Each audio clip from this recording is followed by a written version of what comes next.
Sebelumnya perkenalkan dulu, nama saya Julia Rofiantari Septa Safania, bisa dipanggil Ibu Julia atau Safa. Selamat datang Ibu Julia. Baik teman-teman, gimana kabarnya hari ini?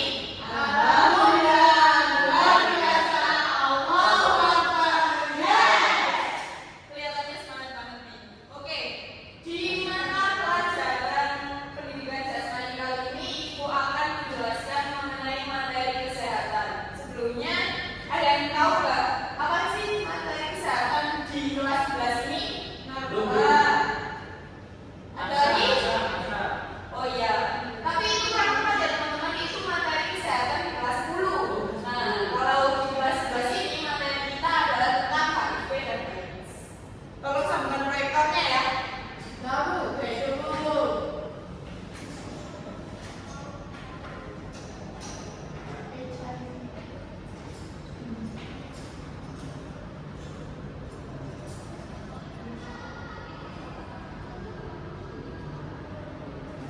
Nah, ini HIV atau HIV dan AIDS di pendidikan jasmani SMA kelas F kelas 12.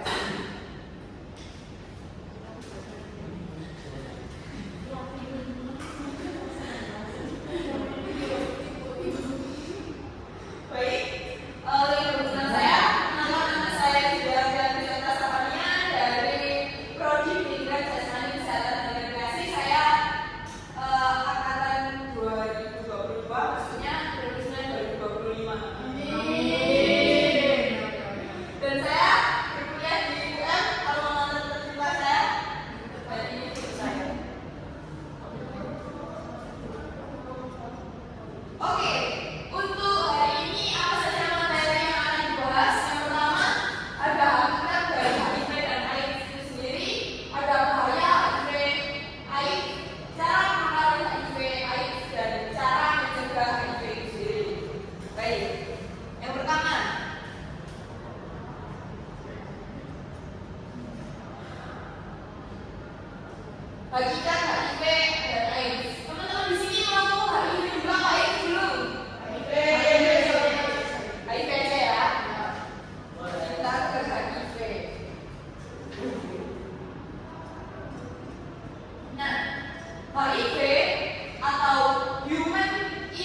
juga bisa di-search di HP kalian masing-masing.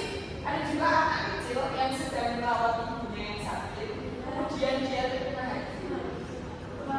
Iya, karena dia membersihkan tubuh ibunya itu terkena HIV. Dan itu anaknya masih kecil, masih sekolah dasar sehingga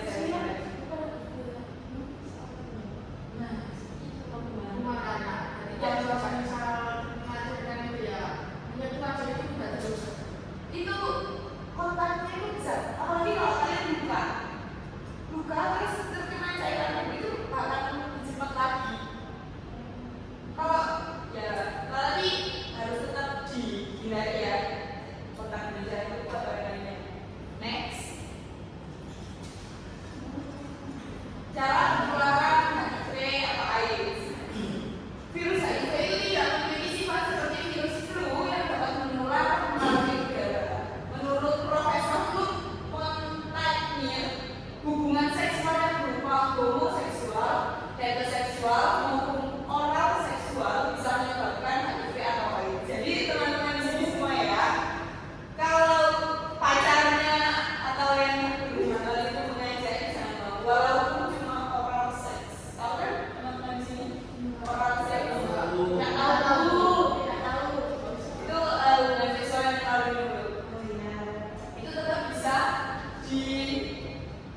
bisa menularkan seksual kan apa virus HIV itu sendiri. Homoseksual pun itu tidak boleh ya teman-teman. Kontaminasi itu dimulai jika ada virus yang terjadi kontak seksual tersebut yang memungkinkan terjadinya kontak antara virus yang ada pada semen atau cairan vagina dengan darah. Kenapa sih kok orang Indonesia itu menganggap orang terkena HIV itu orang yang buruk? Karena mengingat kemungkinan besar terjadinya HIV itu sebenarnya dari apa sih? Dari kontak seksual yang ada pada semen itu sel-sel pada Jawa ya, atau cairan vagina dengan darah. Itu yang membedakan. Bukan gejala awalnya sekarang. Oh, untuk gejala awalnya itu kayak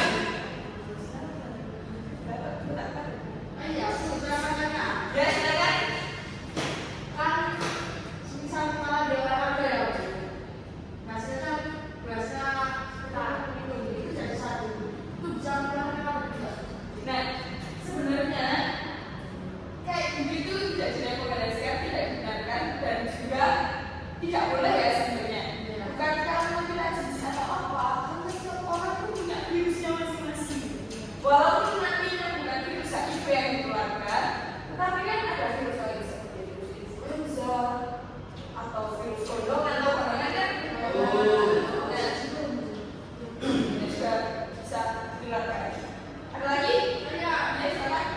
Nah, kan orang Indonesia ini banyak mikirnya itu HIV dari seks ini tadi ya. Nah, kalau misalkan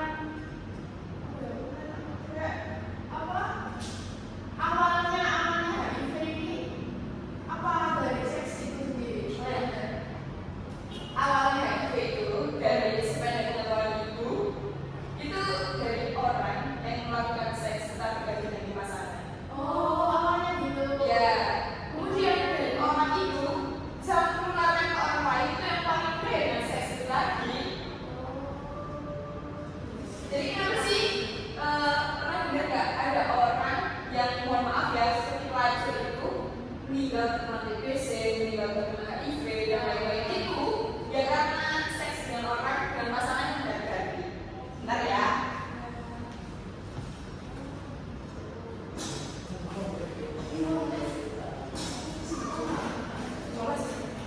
Baik, next ya. Cara penularan HIV atau AIDS. Selain melalui hubungan seksual, penularan HIV juga dapat melalui transfusi darah yang mengandung virus HIV, jarum suntik atau alat tusuk lainnya yang baru saja dipakai oleh pemerintah. Bisa saja itu dari obat suntikan bius, akupuntur, pipi atau tato. Jadi kalau kalian ingin nambah piercing ya, kalau anak gaul sekarang itu pastikan kalian di tempat yang dia dari titiknya itu jalurnya itu harus higienis, atau dengan alat tertentu yang mana alat itu telah melukai berita dan kemudian dipakai oleh orang lain hingga luka juga, seperti pisau cukur, sikat gigi dan lain-lain. Sebenarnya ada lagi yang lebih simpel, apa yang kita pakai makan seringkali biasanya. Nah, itu alat makan itu juga bisa mengeluarkan HIV. Kalau kita nyucinya ada bersih. Jadi kalau kalian ke tempat makan yang itu kurang higienis itu, lebih baik kalian bawa sendok sendiri. Karena kan nggak tahu itu bekas siapa aja, orang yang nyari atau tidak, nggak tahu. Aku mau bertanya. Biasa kan? Kan katanya kalau orang kena HIV itu dikucilkan dulu. Dan mestinya orang itu jadi kayak menyendiri. Dan katanya bukan ya. Terus gimana caranya? Misalnya sampai biar saya mengalami hal itu. Terus gimana cara saya biar bisa berdamai dengan diri sendiri? Nah, kalau berdamai dengan diri sendiri, itu pasti yang paling utama itu tugas siapa? Tugas diri kita sendiri. Nah, yang kedua, itu mungkin bisa mendekatkan diri kepada Tuhan, kepada keluarga, orang tua, teman-teman yang merasa bahwa dan yang sadar bahwa HIV itu sendiri itu tidak dapat menular dengan mudah. Kemudian, kalau ada yang terkena HIV juga, itu sebisa mungkin kalau sudah sama mental itu ke psikolog atau ke ahli jiwa yang lainnya, poli jiwa yang Kalau lainnya. kita mau bantu, caranya gimana ya? Kalau misalnya kita tahu teman saya ini HIV, terus jika saya ini mau bantu supaya dia mungkin bisa sembuh. Nah, yang kita lakukan kalau ada rekan itu yang melakukan itu memberi dukungan sosial. Karena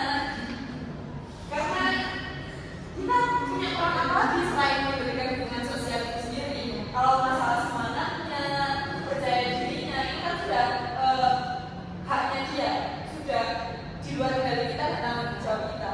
Jadi kita hanya bisa memberi dukungan sosial, memberikan doa dan hal itu saja ya intinya. Next,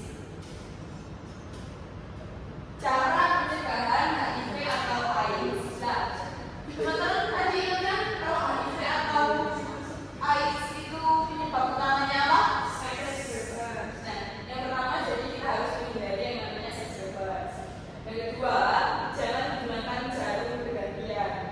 Jarum di sini maksudnya seperti jarum suntik, tato, binde ataupun jarum yang lainnya. Untuk cewek-cewek yang mau sulap alis juga pastikan tempat kalian itu bersih dan higienis juga. Kemudian jika pasangan terkena HIV, lakukan perlindungan ekstra. Ini untuk yang udah menikah aja ya.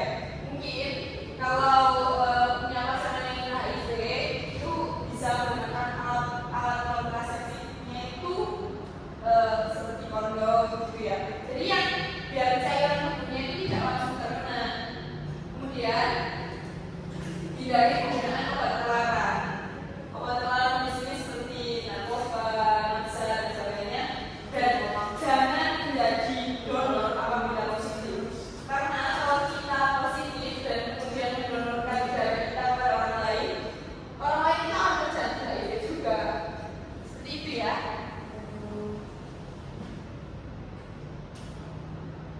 Hindari seks bebas. Menghindari seks bebas itu termasuk dalam pencegahan HIV.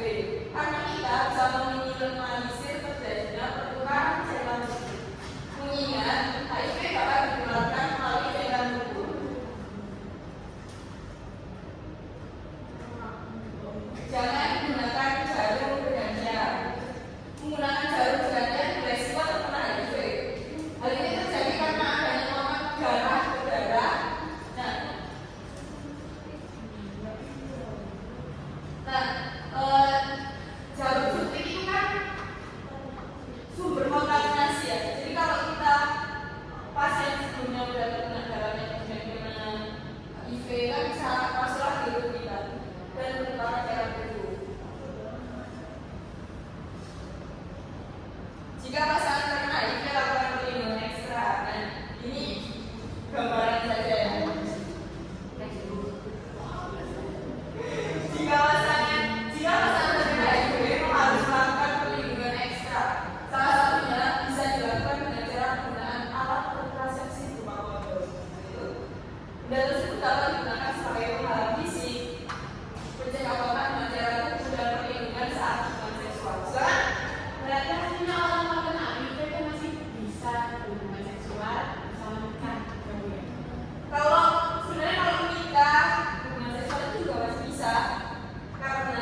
Hal ini karena kontak darah yang terjadi dapat mengakibatkan pasien penerima darah langsung terjadi HIV. Nah, ini yang penting. Kita itu sebenarnya jauhi penyakitnya, bukan orangnya. Oke?